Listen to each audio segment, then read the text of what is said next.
On to Buddhism, huh? This morning I'm just going to get you started with a little math formula that should summarize what Buddhism is.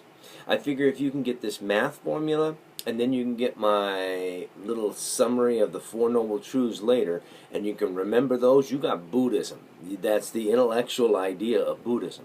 I'm also going to be doing a video with you on some meditation to get you to walk through a 5-minute breathing meditation. If you can spend the next 2 weeks, about 3 times a week, doing that breathing meditation, and maybe a little mindfulness stuff, I'll do that on a separate video, it'll make this make much more sense. I've had a student say, well, you're making us practice a religious technique. No, that's not it at all.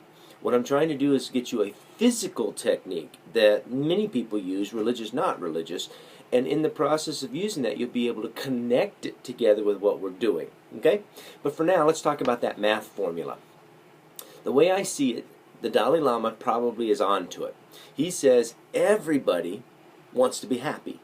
Yeah, maybe not everybody. Maybe there's a few guys out there someplace that don't want to be happy, but for the most part, we want to be happy. So how do you get happy? He says, you can look for happiness in a bottle. That's probably not going to work. You can look for happiness in a partner. The truth is, that might work sometimes, but not all the time. You can look for happiness in your job, but there are going to be crappy days in your job too. So how do you get happy? Here's the math formula. Ready? Happiness equals reality minus expectations. H equals R minus E. It's that simple. That's 1/2 of Buddhism. The problem we mostly have with life is that we expect things to happen a certain way, and they don't. And we just can't seem to control that. Let me see if I can give you an example. You go out on a first date. You're thinking, man, I met her. I've talked to her a couple of times. We're going to go out. It's going to be a great date. She's like this. And you get there, and your expectations are up here. And it turns out that what you saw before isn't exactly reality. Reality's somewhere down here.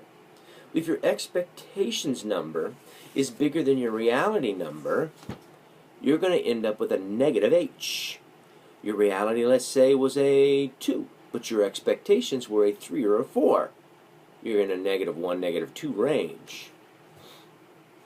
Even when you think about getting married, you know how many people go, I'm going to get married and it's going to be great. I mean, we love each other. We've been together for what, 6 weeks? And we're looking to be able to have a life where neither one of us is ever angry at the other one. We're always happy to see each other. When we walk in the door, each one wants to hear what the other one's day was like. We want to listen, we want to be there, and we're going to snuggle to sleep every night. Well, you're in for a very negative H, I got to tell you. Marriage can never live up to that set of expectations. Most of us discover after we're married that reality is somewhere in the middle, let's say. If you got a really good marriage, put it here. That's good. But that only way that's going to make you happy is if your expectations were somewhere in line with that. Most marriage counselors will tell you that one of the largest problems in marriages is that people have these storybook images of the way it should go and very real lives the way it does go. We go hormonal. Both men and women, we can't do this PMS thing without also recognizing men go through it too. We have times every month where the world be damned. We just don't like anybody. And somebody comes in and says, I've had a really hard day. And we're going, I really don't care about your really hard day. We have days when the kids are climbing on us, demanding attention from that. We've had a bad day at work. The washing machine's busted. And somebody walks in the door and expects you to be there for him. It ain't going to happen. We have expectations because when we start relationships that we're going to have that marital act all the time. 7 days a week, maybe twice a day. And the reality after about 6 months or a year is it starts to drop. It was funny, there was an article about expectations of sexual activity in a marriage and how unhappy people can be. I teach religion and sexuality, by the way. And anyway, one man was saying, I don't know what happened. Our sex life has just gone to hell. And they said, well, how often do you have sex? He says, maybe 4 times a week maximum. Come on. Really? What were your expectations? Your expectations need to be adjusted. You cannot change the fact that we go PMS. You just can't. You cannot change the demands of the outside world, the job, the boss, the traffic. You can't. The only thing you can change is what's inside you.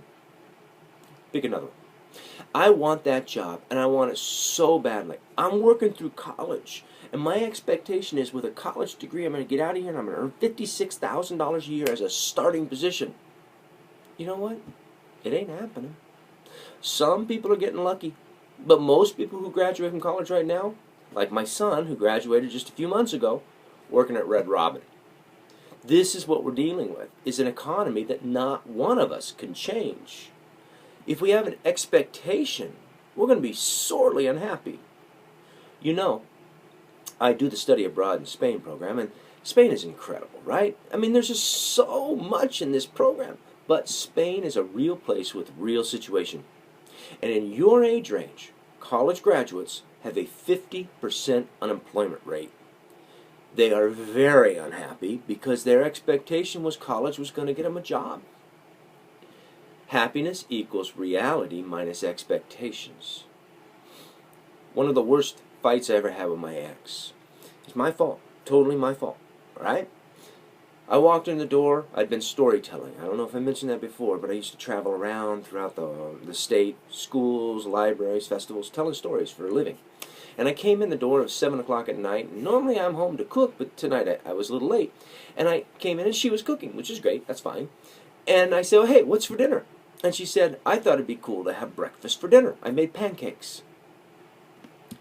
Now, a lot of you watching this are thinking, breakfast for dinner can be cool. Sometimes, I couldn't think that way. Not at that moment. Because when I grew up in an incredibly poor neighborhood and an incredibly poor family. We went through a very bad stretch of about 10 years where my mom was lucky to put anything on the table. And so, maybe twice a week, we had breakfast for dinner. And it was just a screaming reminder of poverty to me. So when I walked through the door, my expectations, I don't know what I was thinking, pasta. And the reality was, way down low, pancakes. I vented. You'll hear more about that as the week goes on. It's my problem. Because the outside world likes breakfast for dinner sometimes. Even now, at this point in my life, it's kind of cool. I like that. Eggs and chorizo, something like that, right? But we have to adjust expectations. We cannot change the outside world. So, how do you do that? That's the question. You got to learn to enter into a marriage with a realistic picture. A lot of marriage counseling is like that. You go in and you're changing not the reality. The other person is the other person.